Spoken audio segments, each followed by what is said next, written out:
નમસ્કાર, આ સમયના સૌથી મોટા સમાચાર રાજ્યના આર્થિક પાટનગર અમદાવાદથી મળી રહ્યા છે।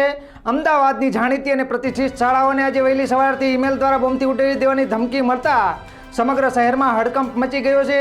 એક બે નહીં પણ શહેરની અનેક જાણીતી શાળાઓને નિશાન બનાવીને આ ધમકી ભર્યા ઈમેલ મોકલવામાં હાલ આવી રહ્યા છે। મળતી માહિતી અનુસાર અમદાવાદની સંત કબીર સ્કૂલની 3 બાચ, બોપલની ડીપીએસ, નવરંગપુરાની સેન્ટ ઝેવિયર્સ અને લોયેલા ઘાટલોડિયાની કેલોરેક્સ સ્કૂલ અને વસ્ત્રાપુરની સ્વયં સ્કૂલ અને એપલ ગ્લોબલ સ્કૂલને નિશાન બનાવવામાં આવી રહી છે। શરૂ થયાના ગણતરીના કલાકોમાં જ વહીવટી તંત્રને આ મેલ મળ્યો હતો અને સૌથી વધુ ચોંકાવનારી વાત એ છે કે ઈમેલમાં ઉલ્લેખ કરવામાં આવ્યો છે કે મોદી શાહ ખાલિસ્તાનના દુશ્મન છે, તમારા બાળકોને બચાવી લો।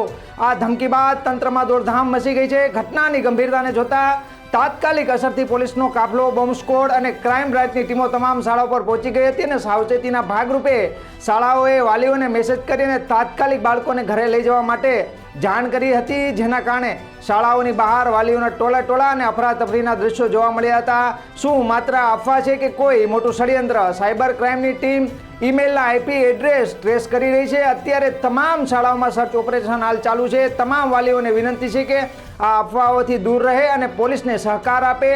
અમે તમને પળે પળની અપડેટ આપતા રહીશું। આપ જોતા રહો સત્ય સમર્પણ ન્યૂઝ।